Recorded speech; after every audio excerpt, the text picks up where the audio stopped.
ये आप 5 साल का जो है कि अपना कमाई शादी में डाल दिए, लेकिन करते क्या है? का शादी हुआ था तो कहीं ऐसा नहीं ना है कि आप जबरदस्ती जाके शादी कर लिए थे? विदाई हुई, मैं अकेला विदाई में गया, मेरे साथ दुल्हन नहीं गई। प्रदेश पुलिस में सिलेक्शन का हो गया है, तो इसके कारण वो चाहते हैं कि भाई अब हम विदा नहीं करेंगे आप। नगर का एक मामला ऐसा आया है कि आप भी जब सोचेंगे तो आप भी हैरान हो जाएंगे।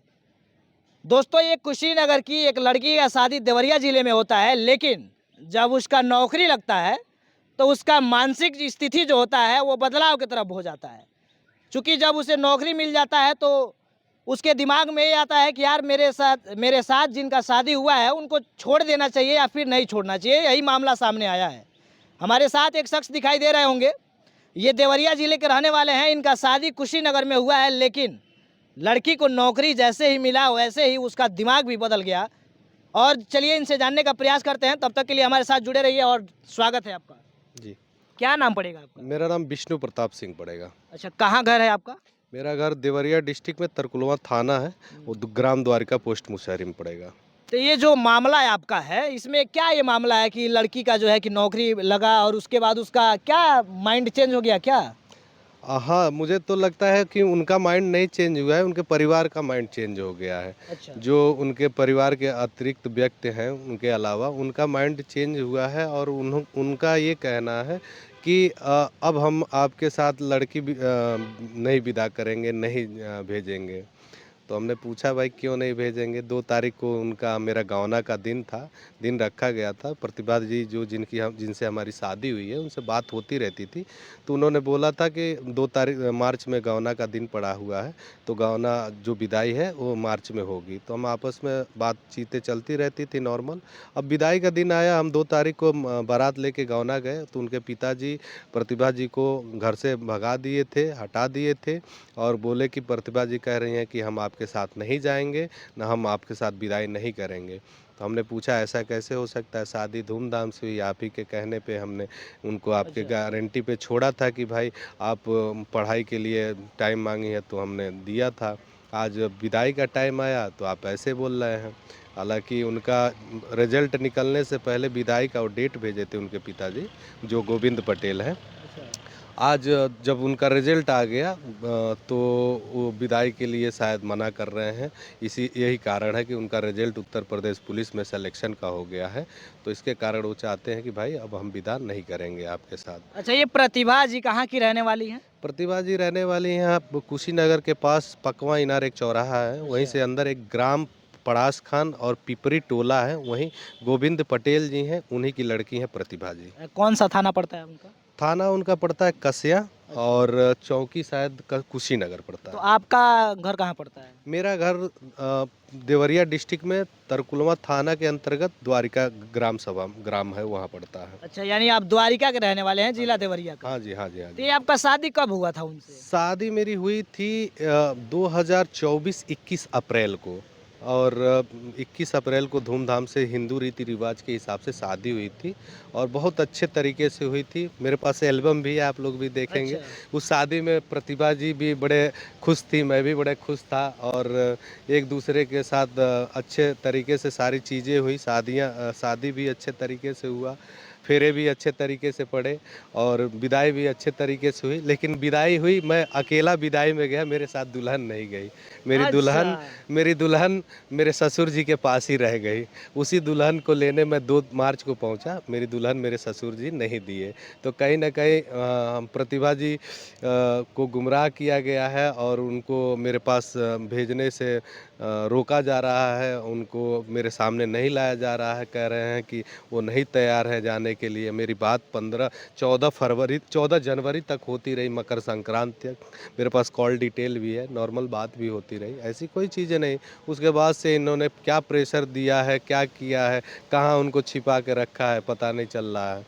तो मैं आप लोगों से गुहार करूंगा कि भाई आप इलेक्ट्रॉनिक मीडिया के माध्यम से कि भाई सारे लोग उनसे पूछे कि भाई हमारी दुल्हन कहाँ है। अगर जो उनको हमारे साथ नहीं जाना है तो भाई जैसे मैं आप लोगों से कह रहा हूँ, या तो आप लोग के माध्यम से हमें बता दें या मेरे सामने आके बता दें कि मैं आपके साथ नहीं रहूँगी, तो कोई दिक्कत नहीं है। हाँ, जो भी कागजी कार्रवाई होगी होके हम वो आज़ाद हैं, मेरे तरफ से मैं कुछ कह सकता नहीं। तो लेकिन ये बताइए, जब आपका शादी हुआ था तो कहीं ऐसा नहीं ना है कि आप जबरदस्ती जाके शादी कर लिए थे? कहीं ऐसा कोई बात नहीं? नहीं, नहीं, मेरे पास और भी मेरी शादी होने में 1 साल का टाइम लग गया।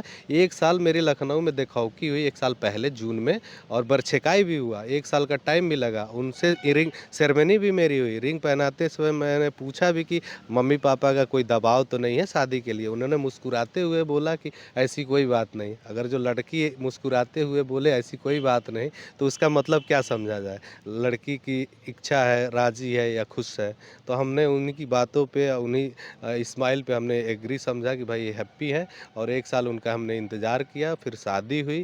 शादी के 10 दिन पहले उनके फादर हमारे घर आए कि भाई थोड़ा 2 महीने उनको एग्ज़ाम के लिए टाइम दे दीजिए, शादी के बाद तो आप ही के घर जानी है।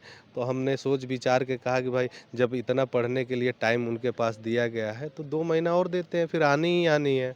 फिर 2 महीने टाइम, 2 महीने 4 महीना, 4 महीना 6 महीना हुआ।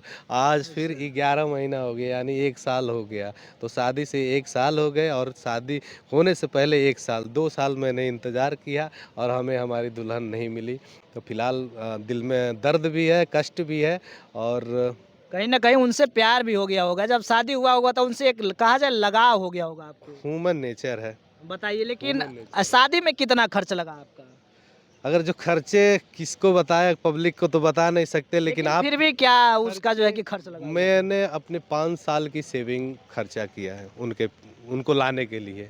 यार, ये सोचने वाली बात है।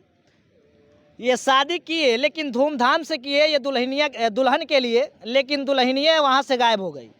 इनका कहना ये है कि दोस्तों, मुझे भी शौक था कि मैं अपना शादी धूमधाम से करूं, धूमधाम से भी किए, लेकिन जब ये दुल्हन लेने आए तो लेकिन दुल्हन का पता नहीं चला कि दुल्हन कहाँ चली गई, और उसके लिए ये दौड़ते रह गए, लेकिन अभी तक पता नहीं चला है कि वो जो है दुल्हन अभी कहाँ है और किस हालत में है। लेकिन फिर भी अभी भी इनके दिल में वो प्यार है उसके लिए कि कहीं ना कहीं जब आएगी तो मैं अपने घर लेकर जाऊंगा। क्या? बिल्कुल, अगर जो रज़ामंदी, खुशीमंदी उनकी है हमारे साथ चलने में, तो उनका वेलकम है, तहे दिल से है। हमारे तरफ से कोई मनाही नहीं है। बाकी उनके ऊपर मैं छोड़ता हूँ, उनका डिसीज़न उनके ऊपर मैं छोड़ता हूँ। जो भी मैच्योर है, समझदार है, जो भी डिसीज़न लेंगी, सोच समझ के लेंगी और बेहतर तरीके से लेंगी। अच्छा, तो ये बताइए, आप 5 साल का जो है कि अपना कमाई शादी में डाल दिया, लेकिन करते क्या है कि 5 साल का कमाई आदमी जाने भी तो क्या करते हैं? बिल्कुल, मैं प्रोफ़ेशन से सिविल इंजीनियर हूँ, और घर जोड़ने का काम करता हूँ, दिल जोड़ने का भी काम करता हूँ। तो फिलहाल मैं प्रोफ़ेशन से इंजीनियर हूँ, और एक अच्छे मल्टीनेशनल कंपनी में कार्यरत हूँ, अच्छे पोज़ीशन पे हूँ, अच्छे पैकेज पे हूँ। बताइए, लेकिन फिर भी आपकी दुल्हनिया मिल नहीं रही है? अब हमारे ससुर जी हमारे दुल्हन को नहीं देना चाहते, क्या कारण है? अब हमारे ससुर जी, उनका परिवार और प्रतिभा जी जो हमारी पत्नी है, वही बता पाएँगी। अब मेरे सवालों का जवाब मुझे मिल नहीं पा रहा है, मैं बहुत परेशान हूँ। अब मैं चाहता हूँ आप लोग के माध्यम से कि मेरे सवालों का जवाब मिले, और मेरे साथ न्याय हो। न्याय की गुहार लगा रहा हूँ मैं।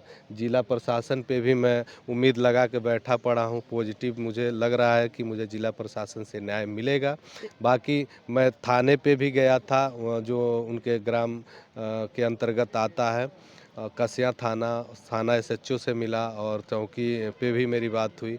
बट यहाँ के लोकल प्रशासन मेरे साथ कोई पॉजिटिव रिस्पॉन्स नहीं दिया है। तो फिलहाल मैं जिला प्रशासन से भी गुहार लगाया पड़ा हूँ, और मुझे आश्वासन मिला पड़ा है कि आपके साथ न्याय होगा, जो भी होगा दूध का दूध, पानी का पानी होगा। तो कहीं ऐसा तो बात नहीं है कि जब यहाँ पे आपकी मैडम आई, जब वो यहाँ पे आ गई तो ऐसा नहीं लगा कि किसी से अफेयर चलता हो? देखिए, अब इसके बारे में तो मैं कुछ कह नहीं सकता। लेकिन कभी आपको ऐसा नहीं लगा कि वहाँ छोड़ा हूँ, मुझसे बात नहीं हो रहा है, कहीं किसी के साथ अफेयर हो, तो ऐसा कहीं आपको लगा कभी? देखिए, ऐसा तो मुझे कुछ लगा नहीं। देखिए, बिफ़ोर मैरिड किसकी क्या कहानी हो सकती है, मेरी क्या कहानी हो सकती है, दुनिया क्या कहानी हो, इस पे अगर जो पीछे जाया जाए तो बहुत अच्छी बात नहीं है। जब शादी जिसके साथ हो जाती है तो अफ़ेयर उसी के साथ होता है। बाकी किसी के साथ कैसे हो सकता है, मुझे नहीं लगता। लेकिन अभी पता नहीं है कि वो कहाँ है? हाँ, ये मुझे पता नहीं है कि अभी कहाँ है। वो लखनऊ में रह के अपने भाई-बहनों के साथ राजाजीपुरम में पढ़ती थी, तैयारी करती थी। सुना था मैंने भी। मुझे क्लियर एड्रेस भी नहीं पता है, ना मैं कभी जानता हूँ। उनके मम्मी-पापा के ही थ्रू पता चला था कि लखनऊ रहते हैं लोग। लेकिन आज तक नहीं पता चला कि लखनऊ है कि घर पे है कि कहाँ चली गई हैं या कहाँ हटा दिए हैं, ये क्लियर नहीं हो पा रहा है। कौन सा एग्ज़ाम वो क्वालिफ़ाइड की हैं? उत्तर प्रदेश पुलिस का जो कांस्टेबल का आया पड़ा था, अभी एक बार कैंसिल भी हुआ था। शादी से पहले एक एग्ज़ाम हुआ था जो कैंसिल हो गया था। आफ्टर मैरिज वो एग्ज़ाम था जिसमें वो शायद क्वालिफाइड हैं। मुझे भी तीसरे से ही पता चला, क्लियर नहीं है, लेकिन वो क्वालिफाइड हैं। मुझे पता था कि उनकी जो प्रिपरेशन लेवल थी वो बहुत बड़े लेवल का एग्ज़ाम नहीं था ये। तो दोस्तों, कुछ दिन पहले की अगर बात किया जाए तो ज्योति मौर्य का एक मामला जो है कि सोशल मीडिया पर ट्रेंडिंग कर रहा था। लेकिन उस समय ये भी सोचे होंगे कि ज्योति मौर्य जिस तरीके से लड़की हो, किसी की जो है कि दुल्हन उस तरीके से ना निकले। लेकिन क्या करें, इस समय जो इनका समय है, कहा जाए दोस्तों, कहीं ना कहीं ये एक सिविल इंजीनियर हैं। ये भी नहीं है कि ये कमाने लायक नहीं है और ना ही खर्चा चलाने लायक हैं, लेकिन इनके पास कहा जाए तो कमी भी नहीं है। लेकिन रीज़न क्या हो सकता है कि जब सरकारी नौकरी जैसे ही लगी वैसे ही इनको जो है कि इनके दुल्हनिया को इनके ससुर जी पता नहीं लगा पा रहे हैं कि वो आखिर है कहाँ। तो दोस्तों, पूरी वीडियो को लेकर क्या राय है आपकी, कमेंट बॉक्स में ज़रूर बताइएगा। और वीडियो के बारे में क्या सोच रहे हैं और उनके बारे में क्या सोच रहे हैं जिनका यूपीपी एग्ज़ाम निकलते ही दिमाग बदल गया और किसी और मूड में चली गई। तो दोस्तों, बने रहिए हमारे साथ, देखते रहिए न्यूज़ STR। मैं राम सेवक राजभर। जय हिंद।